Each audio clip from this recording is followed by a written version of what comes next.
Je m'appelle Eric Boschman, je suis dans vos oreilles, vous êtes dans mon salon, vous êtes dans ce podcast qui s'appelle comment, Gary ? Qu'on se le dise. Voilà, Gary est la petite voix de la conscience, le Jiminy Cricket de la question. Aujourd'hui, l'invité du podcast s'appelle... Gary, c'est toujours moi. Non, tu n'es pas l'invité, c'est moi l'invité, Gary. Ah oui, c'est vrai. S'il te plaît, fais un effort. Ça s'appelle Eric Boschman. Voilà, c'est Gary qui pose les questions et moi qui réponds aux questions. C'était dit que c'était une bonne idée Voilà. de faire un podcast de mois par mois, comme ça, ça reste un benchmark. Ouais, en fait, je me suis dit, on te voit à la télé, à la radio, sur scène, et je me suis dit que c'était une bonne idée de t'écouter encore plus. Ceux qui ne sont pas encore saturés. Donc on va inverser les rôles. Gary a posé les questions et je vais y répondre. On n'a rien préparé, comme d'hab. Non, Enfin, non, il a préparé des questions. Franchement, j'ai écrit des questions et là, quand je les relis, je regrette un peu. Tu sais, c'est super formel comme ça.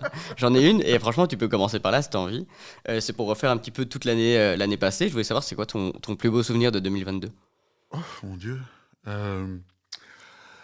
Mon plus beau souvenir de 2022, c'était une vraie année compliquée, 2022, puisque je l'ai commencé les bras dans le plâtre, enfin bien enfermé, et que je suis passé par un infart. Donc c'était une chouette année. C'est ça ton plus beau souvenir ? Mon plus beau souvenir, c'est d'avoir créé un nouveau spectacle. Je l'ai joué à Liège, au Théâtre de l'Étuve, en toute première. Et l'accueil des gens a été formidable.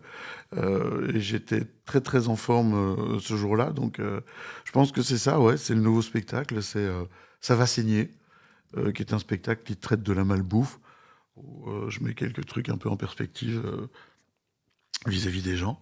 Et c'est pas du tout un truc moralisateur. Je suis pas là pour donner des leçons, c'est un spectacle. Donc, il faut que les gens rigolent. Est-ce qu'on peut en déduire qu'être sur scène, c'est ce que tu préfères faire ? J'aime beaucoup être sur scène. J'ai découvert que c'était une drogue. Ah ouais ? Ah, c'est de la cam. Parce que même moi, j'ai envie de me lancer dans le stand-up. Hein. Ah, mais c'est de la cam. Mais toi, en stand-up, ça va être épouvantable. C'est une caricature. Tu vas être parfait en stand-up. Et mais je fais pas du vrai stand-up, en fait. C'est-à-dire que j'aligne pas des vannes pour aligner des vannes. Moi, je raconte une histoire. Et dans l'histoire, il y a des vannes parce que c'est ma nature profonde, tu vois, mais moi, je suis né il y a longtemps et donc mon humour, il est encore très années 80. Il est pas trop sexiste et pas trop raciste quand même, mais de temps en temps, on peut dire bite-couille sans forcément il est quand même sentir épicé, mal. hein. Oui, il est épicé, exactement. Mais Il est ça, c'est épicé dans normal. le Oui, mais tu vois, je suis trop vieux pour être fragile. Et donc, je peux avancer sur des trucs. Et globalement, pour moi, l'humour est un... J'aime beaucoup un texte de Ries, qui est rédac-chef de Charlie Hebdo, qui, après l'attentat, pour je ne sais quel anniversaire, c'était le 1er ou le 5e, a publié un truc, un édito, en disant que l'humour n'est pas destiné à faire rire, mais à faire bouger les lignes et à faire réfléchir. Et moi, ça, j'aime beaucoup, beaucoup. C'est-à-dire que je me sens pas... Je veux dire, il y a plein de stand-uppers qui me font pas rire aujourd'hui. Et d'ailleurs, ils me le demandent pas. Donc voilà, c'est comme ça, c'est chacun son truc. Mais moi, les mecs qui m'expliquent, le 110e gars qui m'explique qu'il vient de la banlieue, la 127e nana qui me raconte sa visite chez le gynéco et sa première sodomie en caressant son chat, il y a un moment où je me dis, ok, ça a été drôle une fois, 2 fois. Blanche Gardin le fait de façon tellement exceptionnelle. Ah, elle est fantastique. Pourquoi est-ce que les autres sont obligés de refaire le même truc ? Pourquoi est-ce qu'on est obligé d'être dans la grossièreté pour réveiller les gens, etc., etc. Donc, tout ça, c'est des trucs auxquels j'adhère assez peu. Donc, je ne suis pas un stand-upper. Je suis dans un truc où je fais de l'infotainment, en fait. Ouais. C'est-à-dire que je raconte une histoire tout à fait vraie, avec plein de trucs vrais dedans, et puis j'ajoute des épices, comme tu dis, à moi par-dessus. Et ça, c'est peut-être mon meilleur souvenir de 2022. Quand même. Ouais. Et tu l'as écrit en 2022, ton spectacle ? Alors, je l'ai réfléchi. Alors, j'écris pas mes spectacles. C'est pour ça que je me suis coupé ma phrase. En fait. T'écris ou t'écris pas, en fait ? Non, j'écris pas, je suis trop feignant. Il y a des gens qui rêvent d'avoir des textes de mon spectacle. Je dois faire un truc à Binge bientôt, et avec un gars qui interviendrait en wallon dessus, un truc assez drôle, et ils veulent mon texte écrit, et Comment est-ce que je vais faire ça? Moi, je serais tétanisé à l'idée de ne pas avoir au moins une base de texte et d'aller devant des gens parler comme ça. Alors moi, c'est l'inverse, c'est-à-dire que quand je lis ce que j'écris, je me dis putain, c'est trop nul, tu peux pas quoi. Et pourtant ça marche, les gens rient, on redemande, etc., etc. Donc c'est assez particulier comme truc, mais c'est vrai qu'il y a plein d'automatismes que je n'ai pas parce que c'est pas mon métier et que voilà, le spectacle est venu à moi sans que je le cherche au départ. Je faisais beaucoup de conférences. Attends, si tu fais des spectacles, bah, ça devient ton métier. Oui, mais ça s'est imposé. Je voulais pas. J'ai pas de vocation. Mais tu t'en plains pas non plus. Je suis très heureux. Je te dis, j'ai découvert, c'est une drogue. Si j'avais su plus tôt, j'aurais commencé plus tôt. Mais sans doute, c'était pas en moi ou j'avais pas ce qu'il fallait. J'ai commencé ça fait 9 ans cette année, et qui est une histoire de fou, quoi. Je faisais beaucoup de conférences, et un jour j'ai fait une conférence. Où j'étais hyper speed, je suis arrivé à la bourre, j'étais vraiment ric-rac, les gens commencent à 20h, je suis arrivé à 19h58, enfin bon. Et j'avais roulé comme un pété parce que c'était à l'autre bout du monde. Et à la fin, il y a 2 gars qui sont venus me voir en disant votre spectacle, nous on est prêts à le prendre et on le fait tourner. Et j'ai dit au mec, vous rigolez, mais c'est pas un spectacle, c'est une conférence, enfin, s'il vous plaît, quoi. Et partant de là... j'ai quand même réfléchi, ça a fait son petit bonhomme de chemin, et petit à petit, ça s'est monté. Mais alors, T'as commencé par où? Quand tu t'es dit, voilà, je veux en faire un, t'as commencé directement par une grosse salle, un salon, je sais pas. J'ai commencé dans... C'était quand la vraie toute première, sans doute, dans un couloir à Tour et Taxi, à côté d'une boutique, une joaillière chez les bijoux de Marie-France. Et j'ai joué pour 40, 50 personnes sur un tréteau qui n'était pas une scène, sans éclairage, avec du son pourri, enfin, comme tout le monde, quoi. Et petit à petit, c'est monté. Alors au début... je faisais un truc costard-cravate, enfin, tu vois, Adamo, quoi. Et puis, là, aujourd'hui, j'ai trouvé ma tenue de scène pour chaque spectacle. C'est un truc qui vient petit à petit. Donc, pour Ni Dieu ni Maître, qui est le plus vieux, bah, j'aime ma tenue de scène. Et c'est important, une tenue de scène. Ça, c'est Olivier Le Borgne qui m'a dit ça. Tu te mets dans le personnage, quoi. Exactement. C'est-à-dire que quand t'es sur scène, t'es pas vraiment toi? C'est pas Eric Boschman, donc je peux dire des trucs ignobles. Et tu vois, je prononce des mots... Tu vas pas t'en souvenir 10 minutes après, quoi. Donc, je prononce des mots incroyables. Et donc, mon public est quadragénaire et plus, en général. J'ai assez peu de gens qui ont 22 ans au public. D'abord parce qu'il y a beaucoup de références de ma génération. Et ensuite parce que j'y vais franco. Tu penses que c'est un défi pour ton public de s'adapter à ce que toi tu dis? Par Ouais. exemple, tu vas chercher des références un peu plus anciennes Ouais, bien sûr. voilà. Ou tu penses que toi tu devrais commencer à utiliser des nouvelles références? Alors, il y a des trucs que j'ai changés. C'est intéressant, ça. Il y a des trucs que j'ai changés au niveau référentiel parce que c'était trop trash, par exemple. À un moment, je parlais du vieillissement des vins en cave et j'expliquais des trucs.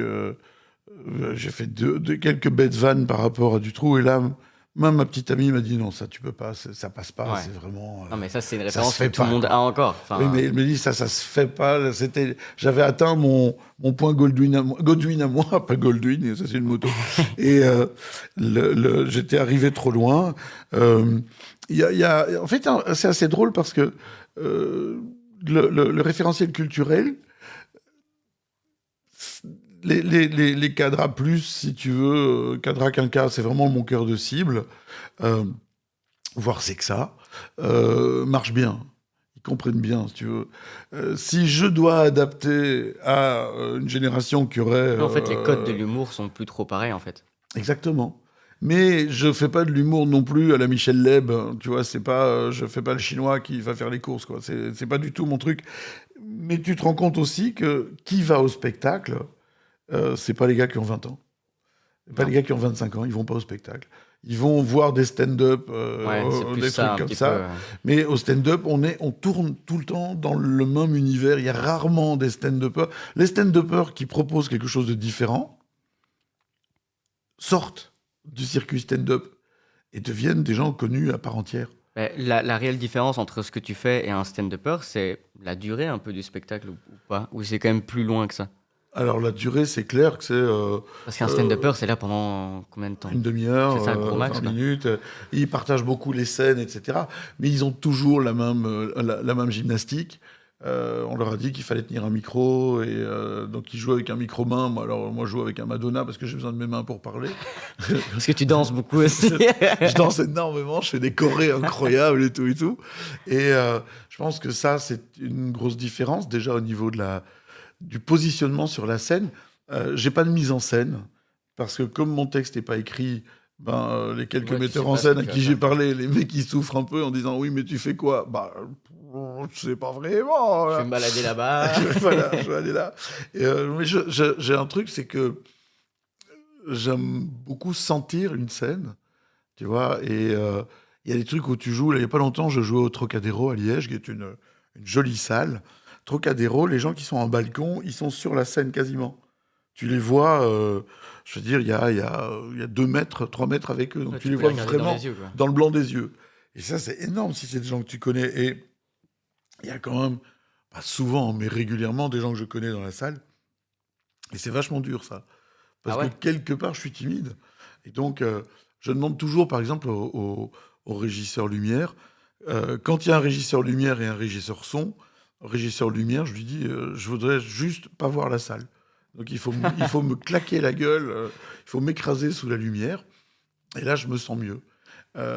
Pour le son, par contre, il a qu'à se démerder avec ma voix. Tu vois, c'est un truc. Mais je demande un retour. Ça, c'est important. J'ai besoin d'un retour sur scène. Parce que comme j'ai une voix de merde, si je m'entends pas, j'ai tendance à pousser et je me casse la voix. Et ça, c'est des trucs qui viennent avec le temps, t'apprends petit à petit. Et là, peut-être la différence majeure avec un stand-upper, c'est que moi, j'ai une histoire, une vraie histoire. J'ai un truc, je raconte un vrai truc. Bon, les stand-uppers aussi, hein, ils racontent parfois leurs histoires qui, en... voilà, enfin, c'est toujours embelli. Tout ce que tout le monde raconte sur scène, c'est toujours Bien sûr. embelli, quoi.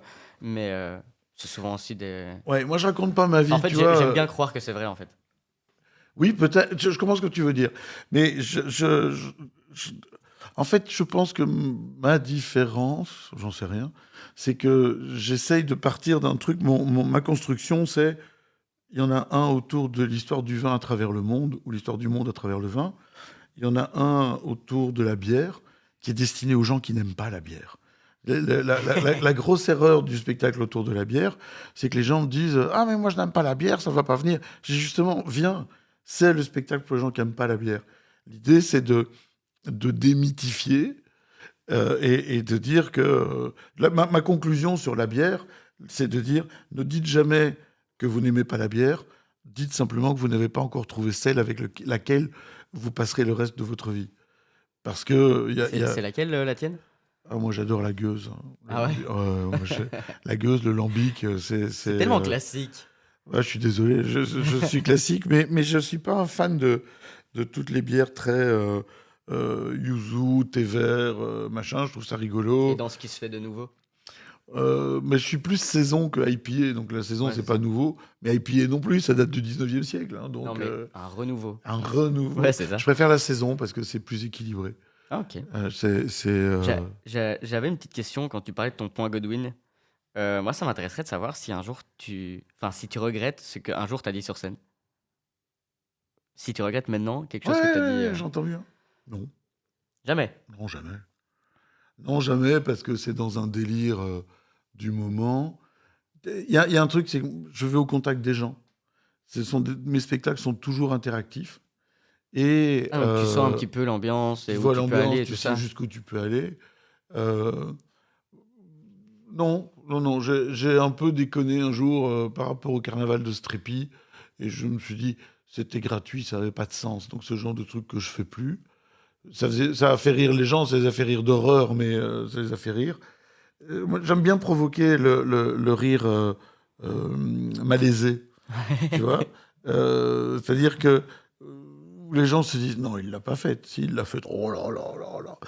Et j'ai beaucoup de gens. J'aime bien aller au contact. Je disais, dès que je termine de jouer, je me change, je mets je remets un pull ou un t-shirt propre et je vais voir les gens. Et je discute avec eux parce que j'aime bien avoir leur avis. Alors, ceux qui ont détesté se sont déjà barrés, donc je suis peinard. Et, et ceux qui aiment. Ça doit être terrible si tu es sur scène et que tu vois quelqu'un qui se lève et qui part de ton spectacle. Alors, ça m'est déjà arrivé. Au début, ça me traumatisait. Et Tu le vannes pas quand. bien sûr que si. Évidemment. Attends. Au début, ça me traumatisait. Et puis après, je me suis dit, bah écoute, ça arrive. Le pire que j'ai fait, mais je ne savais même pas où je jouais. Je joue pour une assoce caritative, une œuvre qui s'appelle Emmanuel Argentine, qui est un truc de dingue, extraordinaire. Ces gens adoptent des enfants handicapés venant d'Amérique du Sud, c'est pour ça que ça s'appelle Argentine. Et Qu'est-ce qu'ils en font? Je rigole. je pense pas qu'ils les mangent. Et je joue là-dedans, et je joue dans une salle paroissiale à Boisfort. Je fais pas gaffe à tout ça, tu vois, je suis tellement dans mon truc. Et puis sur cette scène, qui est une jolie salle, enfin qui est devenue un théâtre maintenant, il y a un crucifix au-dessus de moi. Et donc à un moment, et je joue 2 fois la même journée. Et je commence à dialoguer avec ce crucifix, quand même, tu vois. Oh mon Je Dieu. fais tout un truc, je pars en cacahuète, et je parle au crucifix, qui est quand même un beau crucifix en plâtre. Et c'est du plâtre, hein. Je suis sûr qu'il n'y a pas un mec Il est là-dessus. beau le tu vois. crucifix. Et il est beau. Et là, je vois des gens qui se lèvent et qui s'en vont, une paire. Oh, Et je ils me ont dis, été déçus ou quoi. Ils étaient choqués. Et la personne qui organisait me dit, mais il faut pas faire gaffe, eux, c'est des intégristes, tu vois. Donc j'ai de temps en temps, comme ça, des gens qui n'adhèrent pas. Et exactement comme dans mon métier, au départ, je croyais qu'il fallait plaire à tout le monde. Et que l'on pouvait plaire à tout le monde. Et je rêvais de me faire aimer par tout le monde. Et puis un jour, je me suis rendu compte que plaire à tout le monde, c'est plaire à personne. Parce que tu fais de l'eau tiède. Et tu es une espèce de truc mou qui oscille entre toutes les avis de tout le monde. Tu sais, genre, ce genre de phrase, j'ai l'impression que c'est quelque chose qu'on dit quand peut-être on a commencé à percer ou quoi, mais au fond, dans ta vie de tous les jours, ça doit être difficile de prendre cette phrase au pied de la lettre et de te dire que voilà, tu sors dans la rue, il y a des gens qui t'aiment pas. Enfin, tu vois, c'est difficile. Alors, Alors que quand on ne te connaît pas, c'est plus facile. je crois en une chose que j'expérimente, c'est que en vieillissant, tu te radicalises. Oh mon Dieu. Quand tu es On jeune... va extraire cette phrase, Paul. Non, mais j'y crois vraiment. C'est-à-dire que quand tu es jeune, tu as des convictions, Ouais. et tu es prêt à te faire couper en tranches pour tes convictions. En vieillissant, en fait, tu fais des choix. Et ceux qui n'aiment pas, c'est pas grave. Tu vois, le soleil brille pour tout le monde, qu'ils aillent voir ailleurs. Moi, je ne vais pas changer ce que je suis devenu, ou qui je suis, parce que quelqu'un n'aime pas mon sens de l'humour.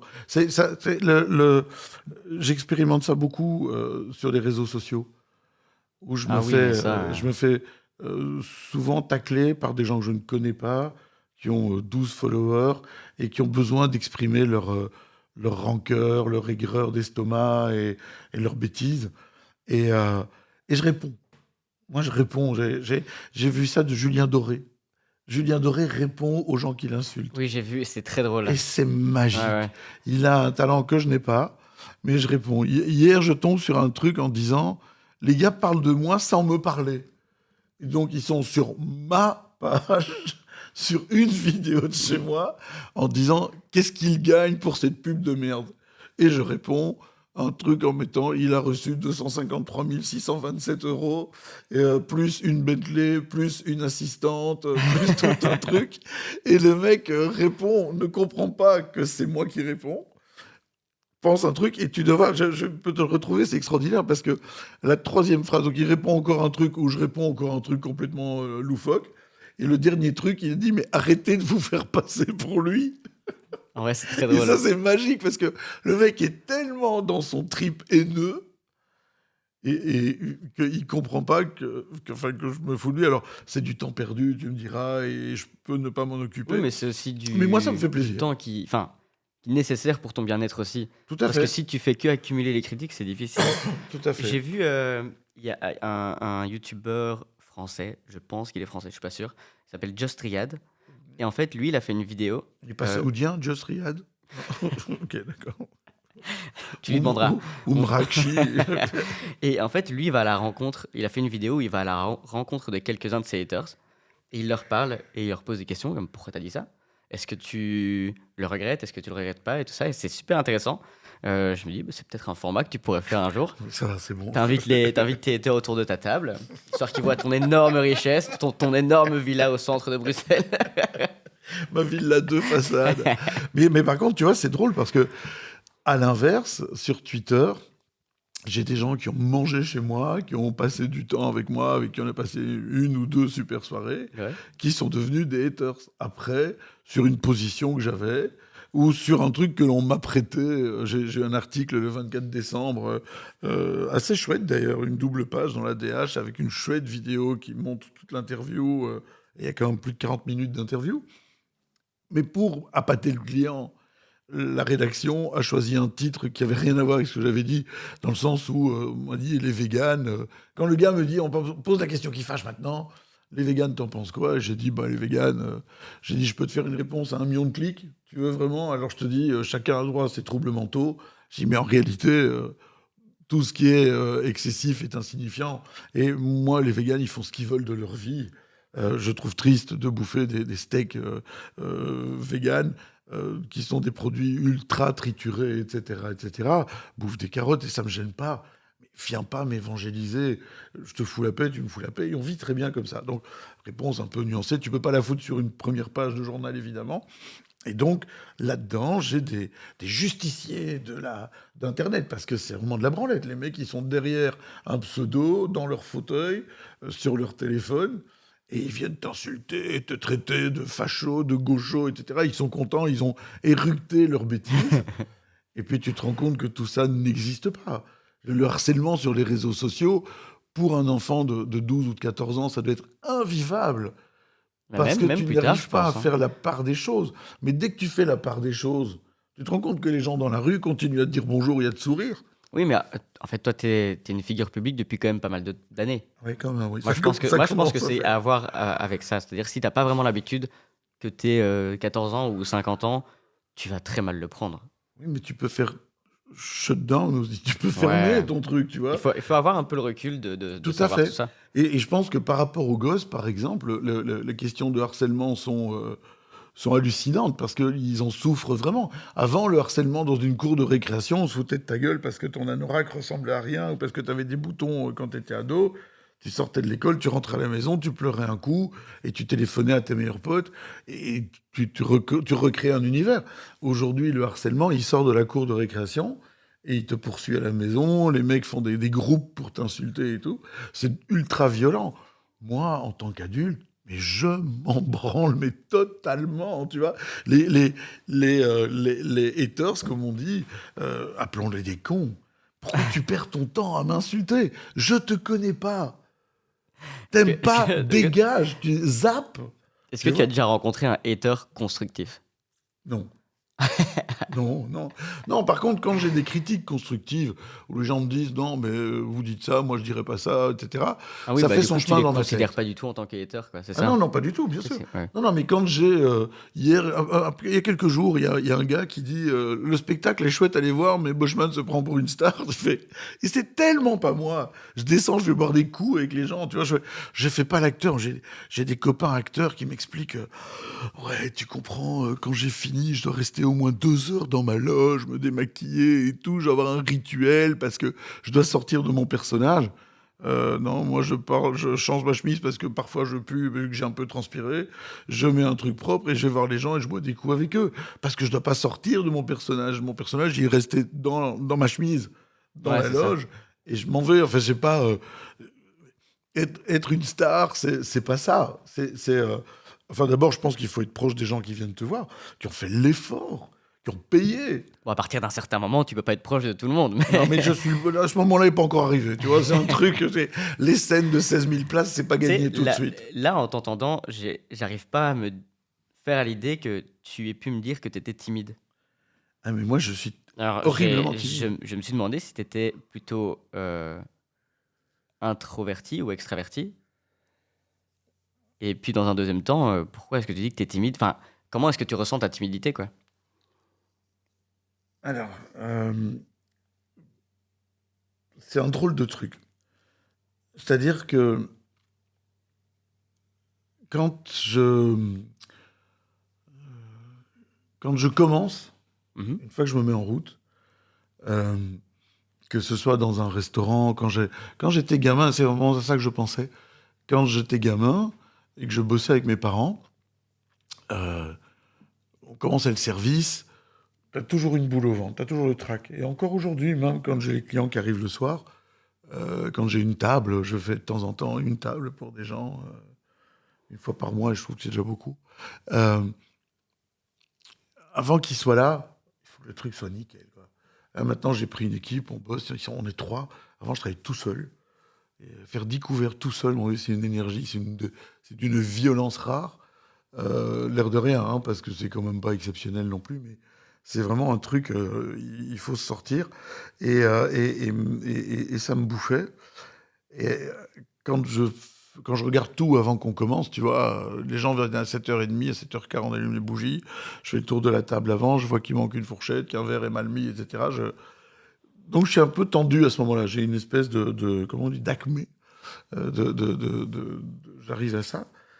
En fait, je suis un faux extraverti. On est d'accord. C'est un écran. C'est exactement ce que je pensais. Non, bien sûr. Et je peux te donner un exemple. Il y a quelques années, je suis invité à Madrid Fusion, qui est un gros salon professionnel autour de la gastronomie, qui est vraiment un des sommets mondiaux. Et je suis invité, 2 jours avant, je dois aller dans le vignoble. C'est vraiment mon métier, c'est mon boulot. Et il y a un cocktail dans un hôtel à Madrid dans lequel je loge.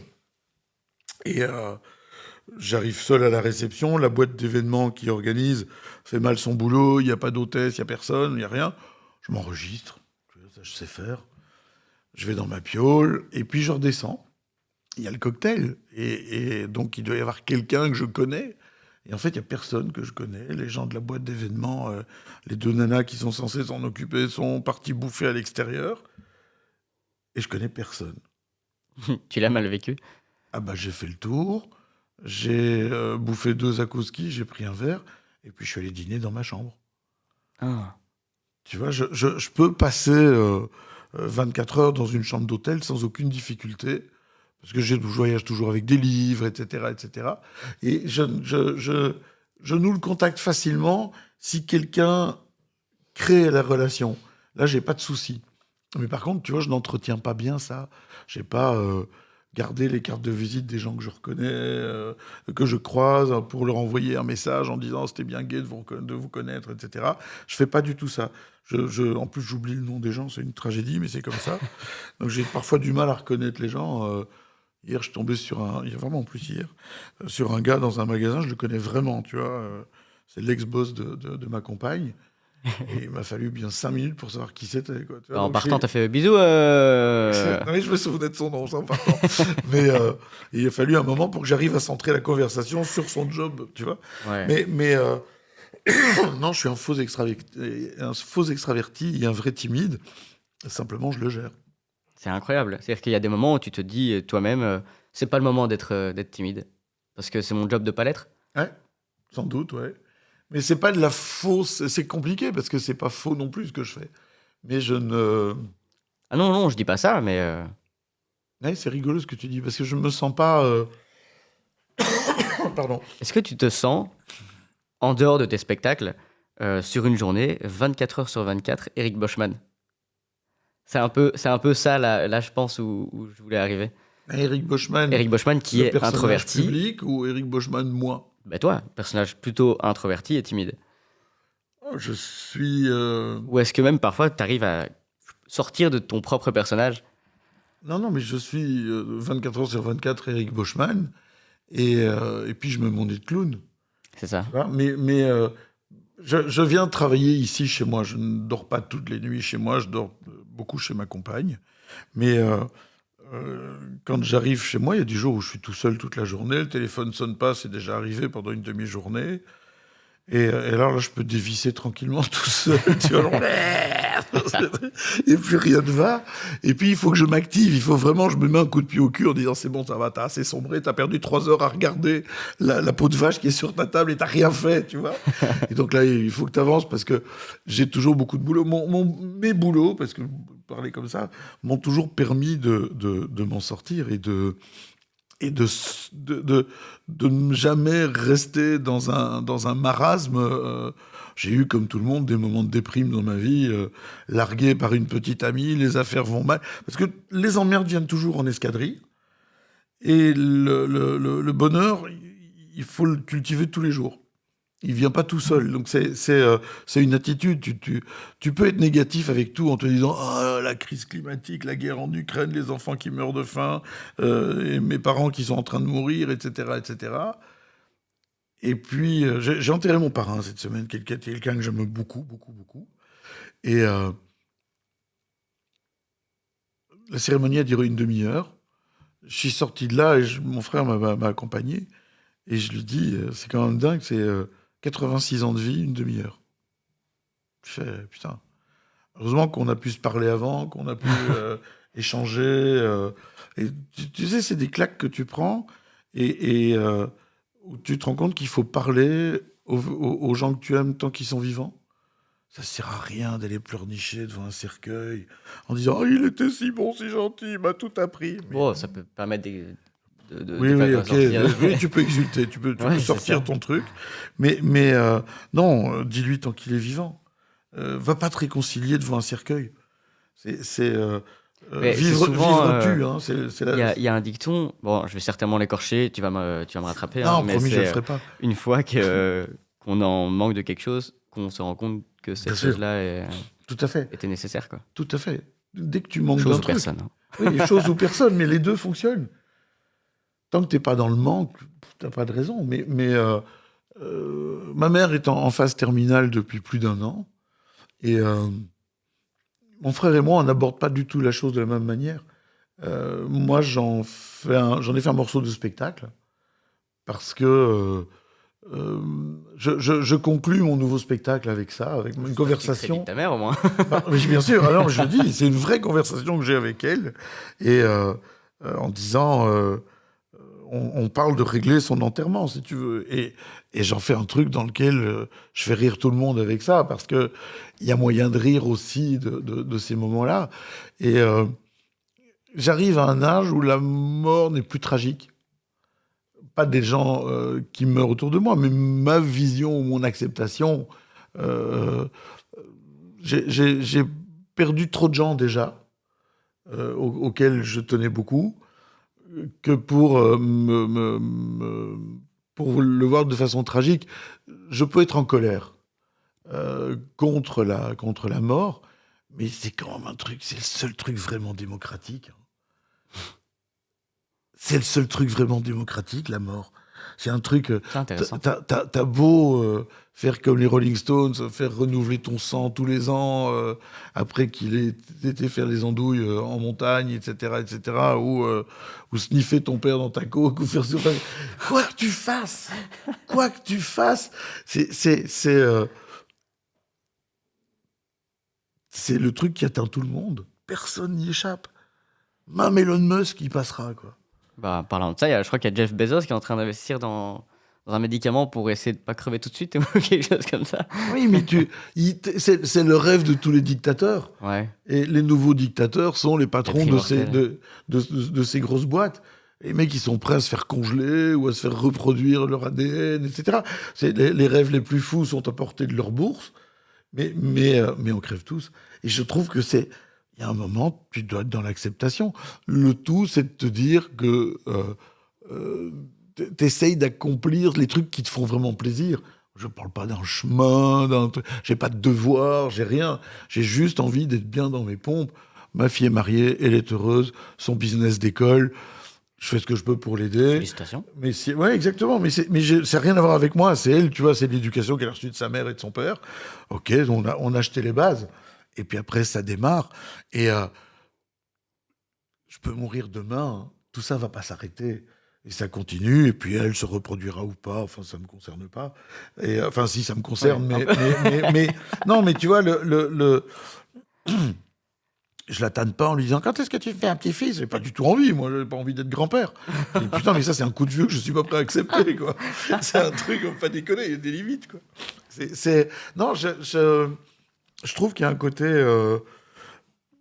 pas satisfaisant dans la mort. Il faut pas les gens qui souffrent autour de moi. J'ai des amis qui sont très malades et qui souffrent vraiment physiquement. C'est inacceptable et c'est injuste. Mhm. Et donc là, il faut que la science avance, il faut qu'on puisse je soulager pense les que- douleurs. Mais la mort en elle-même, parfois c'est un soulagement. Est-ce que, voilà, Eric, en gros, est-ce que ça te va si on s'arrête là pour ce premier podcast un peu seul à seul, discussion, Introspection, je te introspection. dois combien? Tu veux 50 € pour la consultation?